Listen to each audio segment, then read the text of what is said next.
би требало да почне амандманската расправа. Марија Весова, што почне и кои амандмани се на дневен ред? Амандманската расправа трети ден ќе почне за 1:20 на минути и таа ќе биде така се до четврток, а потоа амандманите ќе се препратат кај Министерот за финансии за на 9 декември, како што се првичните најави да почне пленарната седница и претедниците конечно да се одважат да го изгласаат буџетот.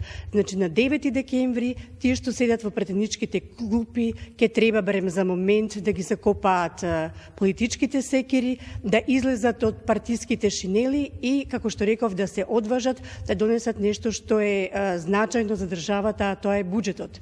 Да подсетиме дека овој буџет е тежок 4,4 милијарди долари со дефицит од 590 милиони евра, потоа со стапка на развој на раст од 4,6% и стапка на инфлација 2,4%. Ние досега имавме можност да ги слушаме и од власта и од опозицијата. Ако за власта овој буџет беше развоен, буџет во кој што ќе се инвестира во капитални инвестиции со 161 милион финансиски инекции од ММФ кој што ќе ги покрие последиците и колатералките од пандемијата, тогаш за опозицијата овој буџет е вовед во банкрот на државата. Дел од Комисијата за финансирање и буџет е господинот Љупчо Пренџов од ГРОМ, кој што е дел од опозиционото мнозинство и тој денеска исто така со своји амандмани ќе настапи, колку што знам, на денешната седница на комисијата. Оно што знаеме, господин Пренџов, е кои се ставовите на опозицијата, кои се на власта. Но оно што не знаеме, каде вие ќе се најдете или може ли да се најдете на средината од мостот и едните и другите за заедно да се изгласа тоа што треба да се изгласа? Добро, видите, прво поздрав до сите гледачи на Слободна ТВ. Сакам да во интерес на оние кои што не следат, тоа е дека не е конечно изгласување на 9 декември, значи нема никакви одоголекувања со буџетот, доколку го погледнете деловникот, не од сега, така е во последните 30 години, вие имате 10 дена амандманска расправа, потоа се враќа повторно во влада, имате 5 дена пленарна седница. Така што генерално, ако видите, ќе видите дека овој буџет се носи навистина брзо, затоа што само 3 дена не се работеа, кога беа денови на жалост, и некои работевме и сабота, вклучувајќи го, така да генерално тука нема никакви ровови, тука се работи за бројки. Кога се бројките во прашање, ние можеме да ги толкуваме на еден начин и на друг начин, како што имавте и вие во самата најава дека власта се смета дека е развоен, ние сметаме дека не е. Јас лично така ја започнав и после 2 ребаланси и 1 буџет, искуство во ова собрание, така ја започнав и мојата дискусија, тоа е што направи споредба каде е Република Македонија по сите параметри, каде е регионот. За жал, ние сме први во регионот по невработеност и по инфлација, а сме последни по животен стандард, ние сме последни по посечно исплатена плата, ние сме последни во регионот по индустријско производство, додека кај нас паѓа по 8% месечно тоа производство, во Србија расте 17%, во Косово расте 12%, Албанија 9%, така што генерално не ликувам ова што го зборувам затоа што сум опозиција, но навистина состојбата со финансиите во државата е многу алармантна. Ние имаме влада некадарно во буџетот така. Има ли нешто каде што гледате дека навистина е вложено во таа размера? Единственото нешто кое што е вложено во буџетот и тоа сериозно е вложено се 4 ставки, тоа се платите на администрацијата, договорните услуги по институциите, привремените вработувања и разни трансфери. Кога имате вие покачена бројка за 300% на разни трансфери, тогаш вие гледате, тоа се најматните секогаш работи, каде што гледате дека работите се алармантни. Видите, јас не сакам да зборувам со било какви апокалиптични сценарија. Јас зборувам низ бројки. Бројките кои што ги прави, на пример, prosečna плата во Македонија е 464 евра, во Косово е 526. Толку ќе видите помошта која што државата согласно својот GDP го дала во приватниот сектор за време на пандемијата и еве уште сега, ќе видите дека владата на Косово, која што за жал се уште не е држава, повеќе се грижи за стопанството и неурењата на Република Македонија. Кога ќе видите дека од 6 пакети на мерки голем дел се уште се исплатени средствата, се гласани пред повеќе од 6 месеци, ќе видите дека ние имаме сериозни финансиски потешкоти. Затоа нас ни треба една општа реорганизација, затоа што нас не следуваат многу сериозни работи поврзани со енергетиката и енергетската криза. Во текот на денешниот ден претпоставувам дека ќе се разгледуваат 2 или 3 амандмани со кои што како опозиција, како одговорни граѓани пред се, потоа политичари бараме од државата субвенционирање на стопанството и на домакинствата за електрична енергија. Тоа се 2 амандмани кои што вака јас ги издвојувам лично. Првиот амандман е 1 милиарда денари кој што ќе покрие 50% од покачувањето драстично на струјата кој што го има приватниот сектор, кој што знаеме дека се снабдува од слободниот пазар, а таму цените точно барате по милиарда денари да се инвестира во делот на енергетиката. Ќе ви кажам и зошто ќе ви кажам, видете вака. Не, денеска ќе се разгледуваат, се надам дека ќе се прифатат.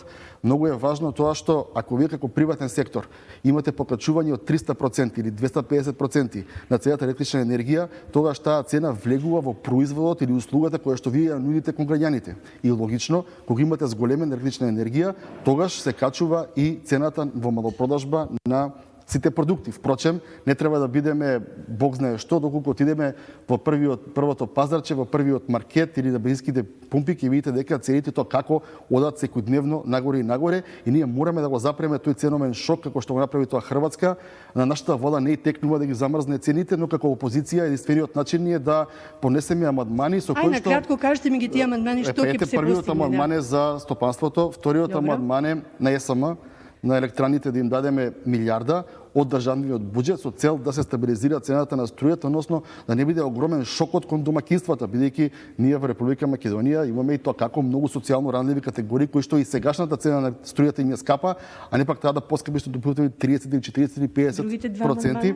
Едниот амандман е субвенционираме, бидејќи оваа работа мора да решаваме долгорочно, бараме 1 милиарда денари да субвенционираме панели кои што произведуваат електрична енергија и се ставаат на крововите на домакинствата, со тоа 50% државата би им помогнала на тие граѓани, потоа истите би биле практично самодоволни со струја, си произведуваат за себе и тоа што ќе им остане да го продаваат на државата, бидејќи проблемот во Македонија е тоа што не само што е многу скапа електричната енергија, вториот проблем е тоа што не можеме да произведеме електрична енергија и се помалку и помалку ќе можеме да произведуваме истата. Вие барате и милиарда денари за панели во здравствените домови, и на јавните институции, точно секаде да искористиме.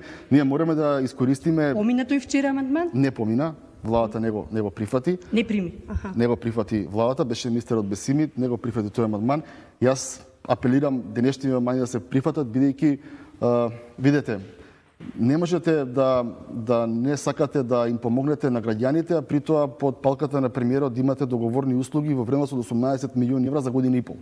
Значи, премиерот за 18 милиони евра одлучува кого ќе му даде договор. Тоа се обично тие Стојанче сам како анимач што работа ги повикува кај него и им дава хонорари, а при тоа од друга страна имате сериозна енергетска криза во која што и граѓаните и стопанството и пред се цените на малопродажба растат до небесата и тоа навистина не е во ред. И мислам дека доколку сакаме да направиме буџет за потребите на народот, а не за врхушката на власт, тогаш можеме да го направиме тоа. Доколку не сакаме, ќе продолжиме овака. До четврток треба да завршат амандманите, ама јас колку што знам ни 5% од тие од 197 или 25 од власта не се поминати. Како тоа ќе ги завршите? Вака, согласно одделникот за работа, буџетот доаѓа прво пред нас пратениците, ние се спремаме за тој буџет, понесуваме амандмани. Истите тие амандмани веднаш се препраќаат до Министерството за финансии, каде што тоа одлучува на владина седница што и како и дали ќе прифати од страна на опозицијата. Што значи дека она што ние го разговараме пред јавноста, алармираме за тоа што го бараме, а одлуките за тоа веќе се или донесени или се носат од страна на владините институции пред се Министерството за финансии. Ака гледам, навистина се набилдавте со емоции, сега ќе ви почне седницата, ќе имате простор, пред вашите колеги да ги своите ставови да ги. Не се билдам со емоции за настап пред моите колеги, денеска можеби јас и нема да настапувам.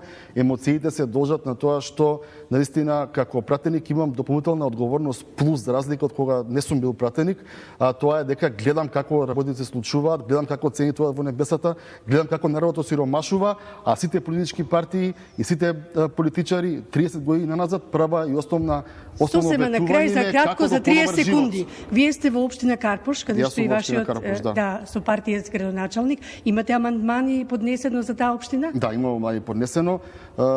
Имам првиот амандман кој што е многу суштински за жителите од Козле. Тоа е горниот дел на Козле, на местната заедница Кузма Јосиповски Питу и Средно Нерези, каде што имаат проблем со вода за пиење, бидејќи таму нема притисок.